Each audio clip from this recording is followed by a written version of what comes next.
Hey everyone, welcome back. Over the last few videos, we've been talking about money management and building wealth, and we've been sort of stair-stepping our way through the system of discovering where it is that we are, establishing a baseline, setting goals, and then going through the basics of setting up things like a $1,000 emergency fund, beginning to pay off debt, and then getting 6 to 8 months worth of living expenses in place, and starting to create wealth by funding our 401ks and IRAs and other financial instruments. But the major question that comes up at this point is, okay, where's all this money going to come from? Because a lot of times people want to be able to get themselves out of debt, and they want to build wealth, and they want to set money aside for a kid's college education, and they want to build enough wealth so that they can comfortably retire, but they're in a situation where they're upside down, and that means that their expenses every month are currently exceeding their income. So how do we begin to develop a positive cash flow so that we have money left over at the end of every month in order to be able to pay down debt and begin saving and those sorts of things?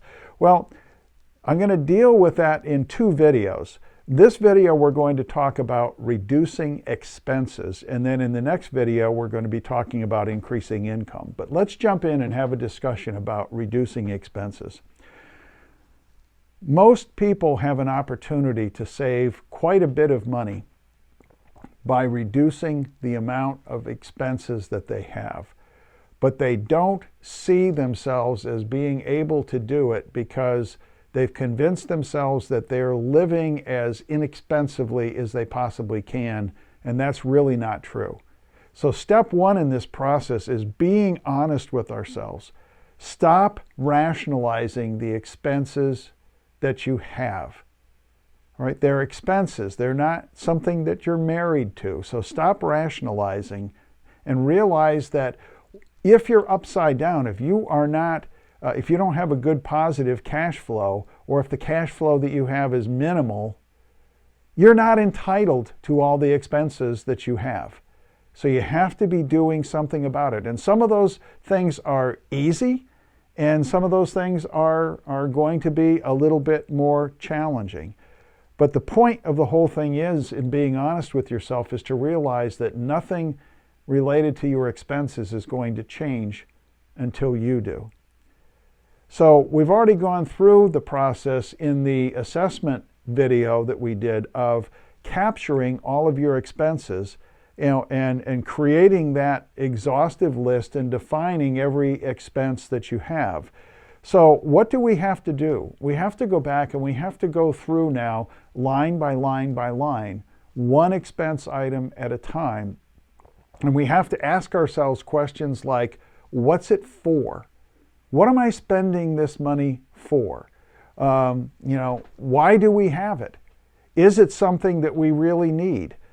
Can we reduce or eliminate it? And if we do, what's the impact on that cash flow at the bottom of the page? When we look at our income versus expenses, as we reduce our expenses, that gap between income and expenses begins to narrow, and eventually, if it's negative, it will go positive, and if it's slightly positive, it's going to become more positive. So it's looking at things, but being realistic and being creative about things, and leaving no stone unturned, leaving no question unanswered, if you will. So it's looking at things like your cable bill. Do you have the basic cable plan, or do you have premium channels that you're paying for every month?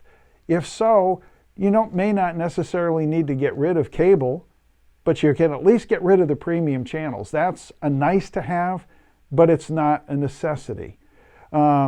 Same thing with your internet.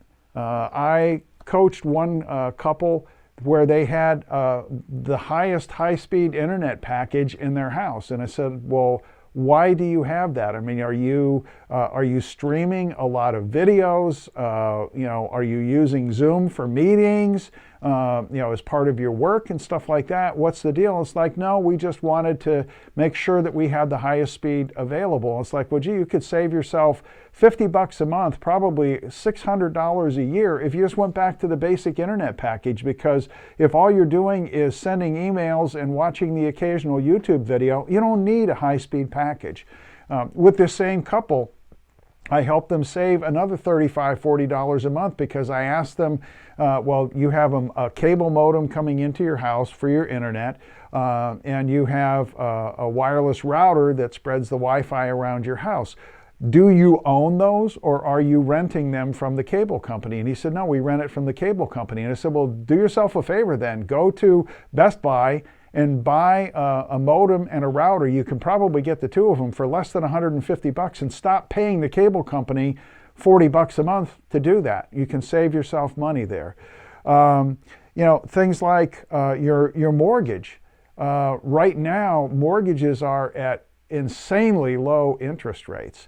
And in some cases, you can save yourself quite a lot of money just by either refinancing, or in some cases, you can get what's called a loan modification. So that the difference between a refi and a loan modification is, with a refi, you have to pay closing costs and everything. With a loan modification, you don't. And depending on the financial institute that you're dealing with, you may be able to get a loan modification. But if you can save yourself, a point or a point and a half in interest, that can dramatically reduce your mortgage payment.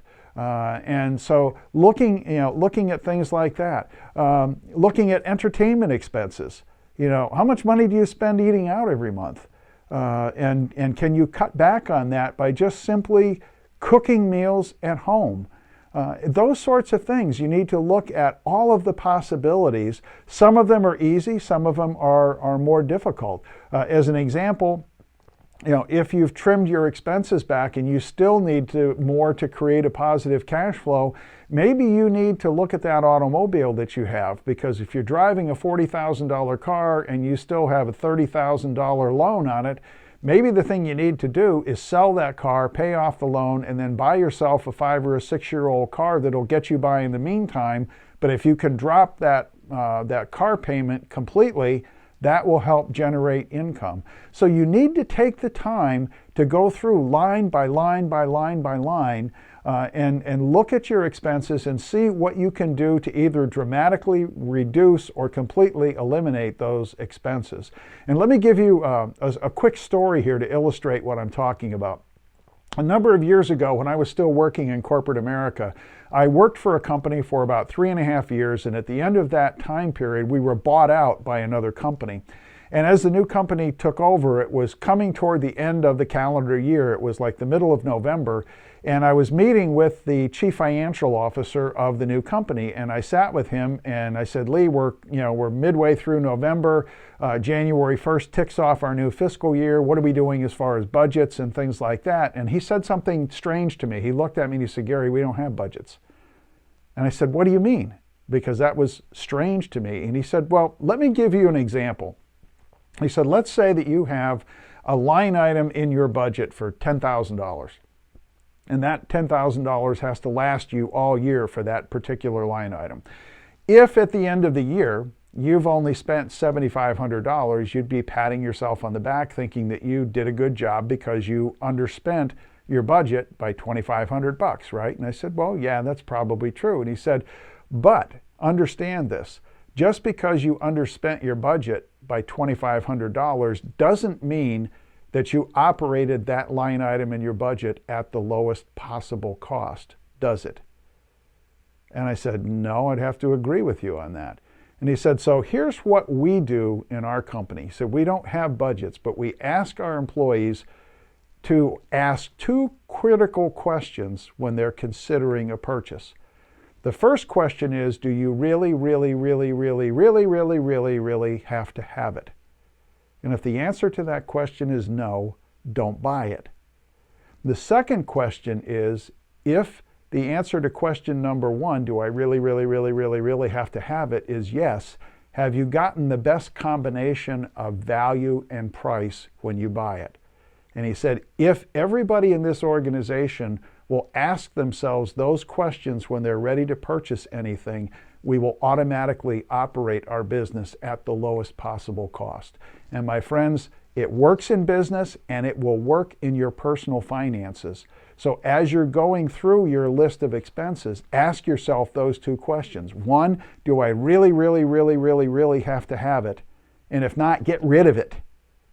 And two, if it's something that's absolutely essential for you to have, are you getting the best value? Are you getting the best price for the service, whatever it is that you're spending that money on? If you will do that, I think you'll be amazed at how quickly you can go from a negative to a positive cash flow every month and then have money to begin to pay off your debt and start building wealth. Thanks for listening. Leave some comments below. Give us a thumbs up if you like this video. God bless you. Go have an amazing day, and I'll talk to you soon.